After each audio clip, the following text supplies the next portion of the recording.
محدش فهم اللي حصل غير بعد فوات الأوان.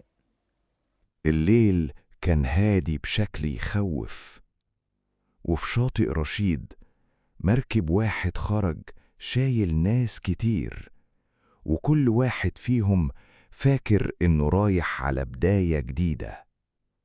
لكن اللي كان مستنيهم ما كانش طريق، كان سؤال كبير جدا: مين اللي باع الحلم ده من الأول؟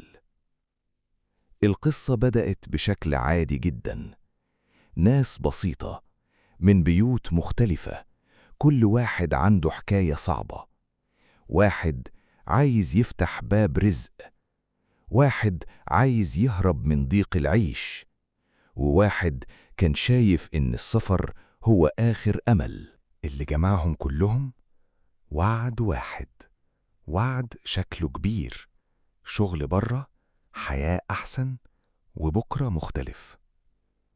الغرابة إن أغلبهم ما كانش بيكلم حد كتير، كأن كل واحد فيهم حاسس إن الرحلة دي لازم تفضل سر. والأغرب إن ناس كتير حوالين الموضوع كانوا عارفين إن في كلام بيتنقل من قعدة لقعدة، لكن محدش كان بيقول كلمة واضحة. وفي ليلة الرحلة الجو كان مش مريح، مركب صغيرة، ناس كتير، وشوش متوترة، وشنط خفيفة، كأن أصحابها مش رايحين سفر قد ما هم رايحين مجهول. مع تحرك المركب بدأ الإحساس الحقيقي بالخطر يظهر، مش لأن حد كان شايف الكارثة بعينه، لكن لأن كل حاجة كانت زيادة عن اللزوم.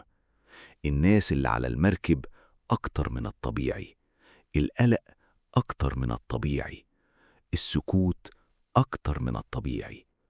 وفي نفس الوقت على الشاطئ في بيوت كتير كانت لسه مستنية مكالمة: أم ماسكة الموبايل ومش عارفة تنام، أب بيعدي الساعات بالعافية، أخ بيبعت رسايل ومفيش رد.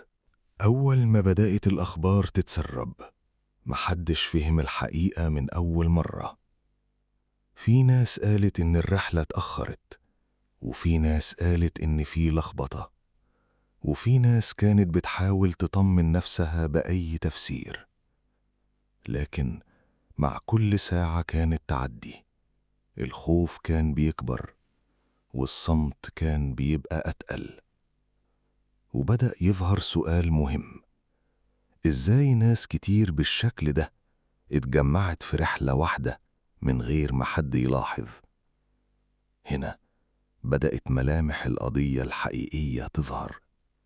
ما كانتش مجرد مركب وخلاص، كان في شبكة وعود، وسطاء، أسماء بتتقال همس، وعائلات بتدفع من أملها قبل فلوسها. القصة كانت بتقول من بدري إن الطريق مش آمن، لكن اللي صدقوا الوعد كانوا شايفين إن الخطر يستاهل المغامرة. وأكبر لحظة رعب في القصة دي ما كانتش في البحر نفسه، كانت في الحقيقة اللي بدأت تطلع بعدين. التحقيقات خلت الكل يفهم إن اللي حصل في رشيد ما كانش مفاجأة كاملة. الرحلة دي ما جاتش من فراغ، دي كانت نهاية سلسلة طويلة من الكذب والتجميع والضغط والوعود اللي أكبر من الواقع. كل طرف كان يرمي المسؤولية على الطرف التاني. الوسيط يقول أنا مجرد ناقل كلام، والناقل يقول أنا معرفش التفاصيل. وأهل الناس اللي ركبت كانوا في النص بين أمل كبير وخبر أسوأ من أي احتمال. وهنا ظهر التويست الحقيقي.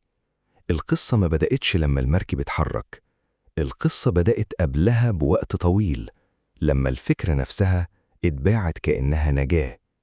يعني ببساطة اللي حصل في البحر كان آخر فصل، لكن الفصول اللي قبله كانت أخطر، لأنها كانت بتجهز الناس نفسياً إنها تدخل في طريق مالوش رجوع. المشهد الأخير في القصة دي مش فيه صريخ ولا فيه منظر صادم.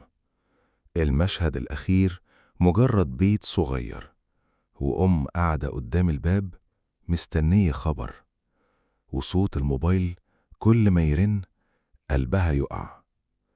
بس الحقيقة المرعبة إن أكبر خسارة ما كانتش بس في المركب، الخسارة كانت في الثقة، في الحلم اللي اتباع، وفي الناس اللي تخيلت إن البحر هيكون باب، فطلع مجرد مرآة كاشفة لأقصى درجات القسوة. قضية رشيد فضحت حاجة أعمق من حادثة، فضحت إن في أوقات الأمل لو اتباع غلط بيبقى أخطر من أي طريق. ويمكن أغرب حاجة في القصة كلها إن البحر ما كانش هو السر. السر الحقيقي كان في البشر اللي قرروا يبيعوا الوهم ويخلوا الرحلة تبدأ قبل ما المركب أصلا يسيب الشاطئ.